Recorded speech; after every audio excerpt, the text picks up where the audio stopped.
Hello beautiful people, welcome back to a brand new world video. This video is going to be the showcase of my Firestaff BB build guide. This is the build I play almost every single day on the stream when I go for my OPR kill records. If you guys are unfamiliar, I tend to stream every day from 5 to like 11, where all I try to do is I try to get 100 kills in one OPR game. That's basically my goal right now. Currently my record is 78. But I think a 100 kill OPR game is very possible, and the way we try to do it is by playing the build I'm going to showcase here today. A lot of this build is going to be very unique. This is going to be an OPR specific build, and I would heavily not recommend you to play this in a war scenario, because this is a kill chase build. This is very greedy, we're going very much on the damage side of things, and obviously this will not work well in a war scenario. So let's get this clear immediately. Now, I think the best way to start the video off is by showing the weapons. You really have quite a lot of options when it comes to your Firestaffs, but not a lot of options when it comes to your BB. So because of that, let's cover the BB potentials. First of all, we got Deep River Blunderbuss. If you do not know where to farm this thing, you farm it over here in Sirens. This Reekwater elite area, you start it, you go up, and then I think on one of these islands, I don't really know which one it is, there is a giant dude with a cannon, okay? You can't mess it up. You farm that guy until he drops a named Deep River Blunderbuss.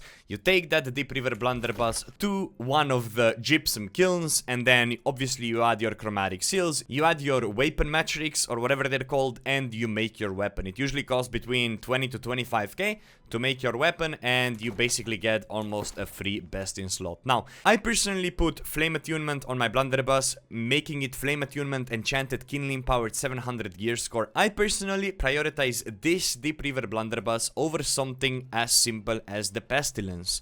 Why that is the case? It just has a lot more upfront burst in comparison to Pestilence. Pestilence is more like a slowly whittle down the enemies, while Deep River is just go in, burn out vines, full combo, one shot. Okay, so I like Deep River a lot more, but Pestilence is definitely a viable option. If you do go for Pestilence, I do recommend you to put a gem slot on it and just chuck a Malachite on it, because it's gonna deal extra damage to those low HP targets. As you are able to see, I put Malachite on all of my weapons, and I'll obviously explain that further as we go later on into the video. But for now, those are your only two options when it comes to BB. Either you go Flame Attunement and Channeled Kindling powered, or you go for Pest, Plagued Crit Skin, and obviously Pestilence, right? Now, when we come to Firestaffs, this is where you really have many more options. Currently, at the moment, Flint Stick is extremely affordable. You can get this Firestaff on a PvP track, and you can once again take it to the Gypsum Kiln, and I personally, again, put Flame Attunement on it. It will end up being Vicious Flame Attunement, Alacrious Punishment, but for the longest time, I actually played my Syncretic Firestaff build, which again, we have Flame Attunement, Keenly Jagged, and Enchanted on this. Now, again, I would play this Firestaff in combination with Finisher, okay? I have both of these builds. This build video is somewhere on my channel as well, my Finisher build video. This is how I originally got my 78 kill game. But recently, I do think the Blunderbuss build is slightly better. But again, with the Finisher, I would play Syncretic Firestaff simply because of the Keenly Jagged. With the Blunderbuss, I do play Flint Stick simply because the Alacrious Punishment works just about everywhere. Vicious is nice addition, Flame Attunement obviously does great. Right, so those are really your options when it comes to Firestaffs, and then you have your personally crafted ones. There is a lot of variety you can go with. You can even consider putting Empowering Fireball on your Firestaff and put an Onyx on it for those massive damage numbers on people that are full HP, and then finish off those skills with the Blunderbuss once they're low. All of that is super viable, but again, I'm just demonstrating what I'm personally using, and I'm going Emerald all the way, trying to deal bonus damage to low HP targets, and I do put a Fire Runeglass on the Firestaff, because this is the weapon I use mostly when people are full HP, and then I do switch to BB when they're low HP. So I don't put any Runeglass on this, I just go as much damage as I can, and those 3% maybe does the difference, maybe it doesn't. But yeah, Blunderbuss, Standard Malachite, a Firestaff, Malachite with a Runeglass, and I play with Flint Stick. You can pick your own options, there's many different varieties out there. Feel free to experiment for yourself. But now, for the most important thing, I'd say, let's go over the armor. And I have a very basic rule I follow with the armor. I do make this build surrounding the attuned leather pants, which is not that optimal of a choice for a lot of people, but it is a very optimal choice for me. And I'm quickly gonna fast forward to my attributes, even though I'm gonna run this over later. The attunement pants allow me to take this skill distribution, 100 100 strength, 25 dex, 25 focus, 380 int, 150 con. With nothing else, I can reach this sort of stat distribution, and again, this could be even further improved if I had everything on 700 gear score, which I do not, because this is not my primary build. Obviously, my primary build is Bruiser. I play it in every war. This is my fun build, my kill chase build. So, let's go top to bottom. What do I prioritize when it comes to my Firestaff BB armor? I personally prioritize 4 freedom pieces, because my playstyle is very much, I'm gonna go in your face, use my full combo, try to one-hit you, and then try to get out. That's how I play. I do often, and I'm gonna be honest here, I play with a pocket healer most of my time. Now, if you do not play with a pocket healer, you need to adapt to the playstyle that you like to do. Maybe shirking heals are now your good option. Maybe you need to put a little bit more into your con. There's other variants you can go about it, but this is going to be strictly showcasing you what I personally prioritize. I prioritize freedom and I prioritize fire harnessing, and this is where I'm saying that this build is not good for wars. I think fire harnessing in war scenarios is not the best option. You really want to go a little bit more on the defenses, value your life a little bit more. However, in OPR, you're allowed to go full crazy, and this is where we go freedom fire harnessing on every single piece. Make sure you have 4 freedoms, make sure you have 5 fire harnessing. As you can see, every single piece of my armor is also going to have a fire damaging rune glass, furthermore increasing my fire damage.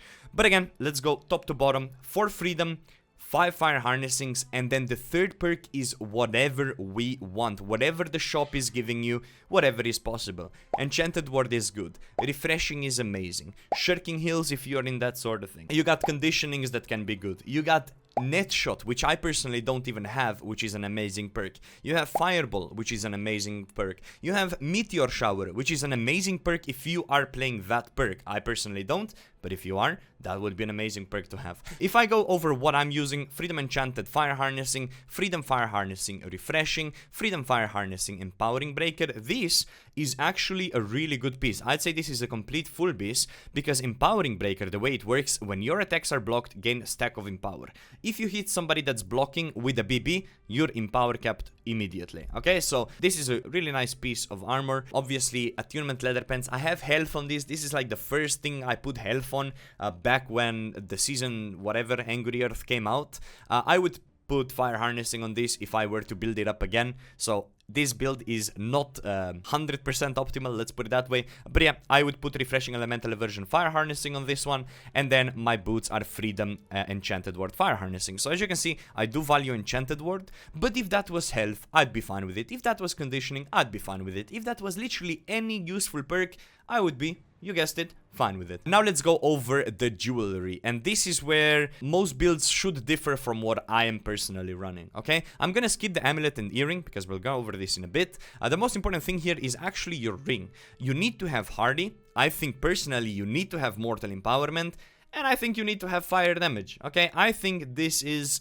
best ring for OPR kill chasing. But what you can also consider is hearty fire damage and then change the mortal empowerment for, I think people play in Vic punishment, right? I think that's a combination you can play. I personally always play mortal empowerment on 10 stacks every OPR I play. It obviously depends what kind of playstyle you're going for. This works best for me. When it comes to earring, most people actually just play the Endless Thirst. However, I'm lazy, I never build it up, and I just play Ankh simply because of lazy reasons, and really I shouldn't be playing Ankh, I'm gonna be honest, but that's what I do, so that's what I'm gonna showcase. Now when it comes to earring, I do think it's important that you actually have Fortifying Toast, which funnily enough I don't have. I'm playing Empowering Toast. We work on Empower Cap for almost most of our gaming, so Empowering Toast doesn't really do that much. Refreshing Toast is chill, Healing Heart is fine, but this is just a 700 earring I had in my bank. It's really not that great. I think Nimble or Regenerating is a must-have perk. I think Fortifying Toast is really important as well, and I don't have either of those perks, so there you go. The build is suboptimal. You can definitely have a better earring than I have, or simply build up your Endless Thirst. Obviously we went over the ring and we went over the amulet. Now if you're not playing Ankh, I would heavily recommend you to play Stamina Recovery, Health, and then one of the protections. Most of the time what's going to be killing you, it's either Thrust or Fire. I think Thrust Protection is by far the safest option.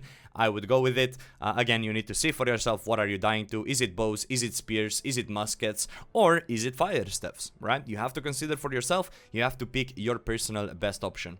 I went with Stam Recovery here because I have Ankh. I went with Divine because I have Ankh. Again, if I didn't play Ankh, Stam Recovery, Health, Thrust Protection would be what I would personally use. Let's look at my resistances. This is complete disaster, by the way. Again, this just goes to show this is just my OPR build, going fully balanced, going fully glass cannon. Realistically, as a fire staff, you should be looking at a lot more thrust resistance, a lot more fire resistance. That's really what's gonna end up killing you. I'm lazy, and diamonds with fire rune glass were by far the cheapest option on the market, so I just went with those. But again, if you have money, if you have funds to spend, by all means, make your thrust fire damage gems and you're gonna be chilling. Now that we went literally over every possible scenario with armor, with weapons, with the jewelry, now you have a good understanding of what is actually solid for the build. Let's go over the Heartrunes, and this is where, chef's kiss, okay? This Heartrune, oh my god, I slept on it for the longest time. Vines and BB combo is literally my favorite thing in the game. What you can do is you can burn out Vine whenever, right? You can cancel your burnout animation with Vines, you swap to BB, then there's a little bit of a timer, but you can dodge, they're gonna be spam dodging most of the time. You throw your BB at them, and you left click, boom. You left click and then animation cancel with your, I don't know the name, with the F ability. And this is gonna proc your Kindle Empowered, because you're almost always gonna crit, and then you're gonna have a massive one-hit burst. And I really hope that Victim puts in some of the one-hit combos here, because this is simply the most enjoyable combo in the game for me at the moment. Nothing in the game quite one-hits like the Fire BB one-hit combos, and I personally absolutely love it. Going very quickly over the rune glass, even though I kind of included that in my armor setup, again, I would heavily prioritize putting the fire damage gems on every single one of your armor and putting malachites on Firestaff and BB in order to ensure the maximum damage output for the low HP targets. Let's go back to Heartrunes, where I personally believe the brutal Heartrune of Vines is the most fun to use. It synchronizes extremely well with the one-hit Blunderbuss combos, but obviously you have other options. You have something as simple as Detonate, Brutal Detonate, very good option as well. You have Stalwart Heartrune of Stoneform, definitely a very good option. And then you also have a Cannon Heartrune that you can also consider playing. I personally haven't been playing with Cannon too much, simply because I've been enjoying Vines very much, but Cannon is definitely a viable option for you to consider as well. Now that we made it over the gearing, over the weapon process, over the jewelry process of the account, how about we quickly talk about skill trees? Let's go over the Firestaff skill tree first, and I can already tell you that some of you are gonna be like, yo, why are you not playing Let It Burn, right? Which is actually a pretty decent passive, but let's go over everything, right? So, what's important about Firestaff? First of all, you need the second perk of the Pillar of Fire. Third one is very situational. Secondly, you need the second perk of the Empowering Fireball. Third one just gives you mana. The important part is to get Prophet of Fire 100%, you want to get Spellslinger 100%, you want to get Singe 100%, you want to get Fiery Restoration 100%, and you want to get Spell Focus 100%. What is different is you can consider Clear Mind. This is not a must-have perk. You can consider Clear Casting. This is not a must-have perk. Obviously, you do want to have Rune of Helios. Yeah, let's get this straight. So these two are definitely situational. They're gonna give you a little bit of damage, but most of the time you're working on Empower Cap anyways, and most of the time you're gonna be taking damage. So both of those are like whatever. Now, I would not recommend you to take Combat Speed, because you're gonna be always taking extra damage. However, if you're okay with always taking extra damage, Combat Speed can actually be quite decent. I would definitely take Pyromania. I would definitely take Hit It Up, because, you know, by dodging an attack, you can put Smolder on people, alright? It's pretty decent. But again, Let It Burn can be a good passive. You get a little bit of Fortify. It's not very noticeable, but it can be decent, right? Kindle is a must-have, and Watch It Burn is a must-have. I would also 100% take all three perks in Burnout. Now, what could change is you could play Meteor Shower, for example. For that to work, you would need to have the Meteor Shower perk in your armor. I personally don't think it's worth it when I'm chasing kills in OPRs. However, in Wars, Meteor Shower is almost a must-have right now, because you can then always operate on the Empower Cap, right? I don't play it. I play Pillar, Fireball, and Burnout, and this works perfectly for me. Again, the only one slightly worth considering here is to take Let It Burn as instead of one of the other perks. I would heavily advise you to take Flare.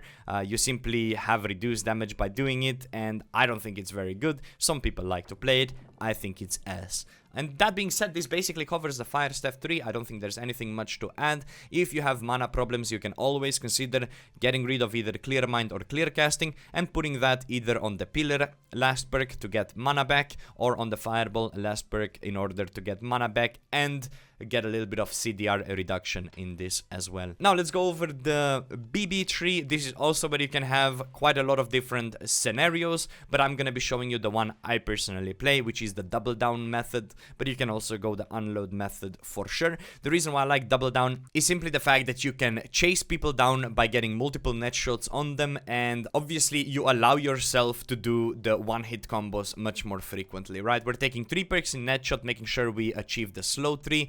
We make sure we go fully down on the As of Sharpnel Blast 3, and we make sure we take the Splitting Grenade, and then obviously all these passives that are important. Now, whenever I'm low HP, I always switch to BB in order to get my Fortify. This is a super important perk, the last chance. Whenever you take a hit, your health is below 50%, you gain a Fortify, which is really massive. Whenever you're under pressure, switch to BB, dodge around the Sacreds, wait it out, and then kite it out, and then you go right back into the fight. This is the tree. I wouldn't really change too much. However, again, there's a lot of different possibilities. You can always consider different chances for yourself. I even feel like playing something like Cloud Shot could be extremely funny. Like getting rid of Splitting Grenades, playing Cloud Shot, play like a super chase build or some shit like that. But yeah, this is very standard, works in clumps, works in single target damage. I play this, you can experiment with it, feel free to explore. The game has a lot to offer, right? And now what makes this run the smoothest is obviously our skill distribution. We got 100 points in strength. I have been experimenting playing 200 strength and 50 con. And let me tell you, it's the most suicide bomber build ever, but it actually works. Now 50 con requires you to play with a pocket healer 100%, but it is some of the most fun I've ever had in the game. You have somebody with greatsword coming at you, you literally left click, sharpnel blast them, and they die. It is so funny. So do consider, if you want to have some fun, to play 200 strength, 350 int, 50 con, and then obviously if you want to put some in dex and focus, feel free to do so. I personally put 10 extra points in focus to get the extra CDR. I do put 10 extra points in dex to get that extra crit chance, which I do not have neither on my ring, neither on my weapon. So getting those crits can be sometimes a little bit hard. And then obviously the rest just goes straight up in intelligence with 100 strength. Which leads me to the next topic. When you're searching for your gear, it is completely okay to find pieces with strength. It is completely okay to find pieces with con, but it is your priority to find pieces with intelligence. But yeah, this is what I personally run. This is the most consistent build, and again, I would experiment with 200 strength and 50 con. If you want super fun, I would heavily recommend it. And just like that, we are now at the combo section of the guide, which is this is where you either make or break this build. If you're able to do quick combos, and by quick combos I mean this. You see how I use the left click and the ability at the same time? You can dodge, boom boom, right? All of this stuff is what makes BB great. Now, what you can do is this reload animation, right? You can, so let's say this rabbit here on the floor is my enemy, right? You can dog people, and often cases you can heavy, light, right? And then when you're dogging people down, right, you can always heavy, and then right after your spells you always want to use abilities. Spells, instantly abilities. This way you're gonna ensure you are landing the quick combos, you're providing the spikes to the damage. And let's say this poor rabbit is my enemy. We're looking to whittle him down with the fire staffs, and then boom, boom, boom. That's the first thing I go for. They're still alive, now we can dodge again, boom, boom. Quick combos, right? Obviously you want to whittle in the splitting grenades at some point as well. The most important thing is you always, before you use abilities on BB, whittle in that left click. That's gonna be your big damage nukes, okay? That's like super important. And other than that, just use your Firestaff abilities. Obviously get familiar with your max range. Get familiar with your max range every time you play. Oftentimes when you're playing OPR, you can just look in the air, and if you're at the max range, it will always hit, especially when you're hitting somebody above the fort. Understanding your lines, being able to look up for max range hits can be sometimes super useful. And other than that, there's not too much to come when it comes to fire BB combos. Use like the quick burst like this, spike people with both abilities, right? Use fire, pillar, and then like one hit. So you always want to go for those spikes. And the most important thing, if you right click and then you left click net shot, that can be easy executes like this. See how it goes almost simultaneously. Start utilizing that. Outside of that, Burnout into Vines combo, super enjoyable. Definitely play out with it. I hope we can include some of the clips in this video. And other than that, ladies and gentlemen, this has been everything I wanted to talk about when it comes to this build. It was very in-depth. If I could do a nice little TLDR on the build, prioritize freedom, prioritize fire harnessing, put the fire damaging gems on all of your weapons. I did not talk about consumables actually, so how about the consumable section? Use your infused healing potion, use your regenerating potion. You can change regenerating potion with obviously a serum. Regenerating serum could definitely work. I use tier 4s when it comes to OPRs. I wouldn't really bother using tier 5s, too much money investment, and I also have mana potions on my bar. When it comes to food buffs, I use fruit salad in order to get my intelligence up. I use my desert sunrise in order to reduce the duration of dots. I use my powerful honing stone in order to get 7% more damage, and I use my energizing hearty meal in order to get my mana regen increased. And that's everything we use on this build. That being said, I do hope you guys enjoyed this build guide. I do hope I'll see some of you guys on the live stream where we're gonna be hunting for 100 kills in the OPR. Can it be done? Probably. Will it be done? Probably not. I'll see you guys on the live stream. Be safe and have fun. Bye-bye.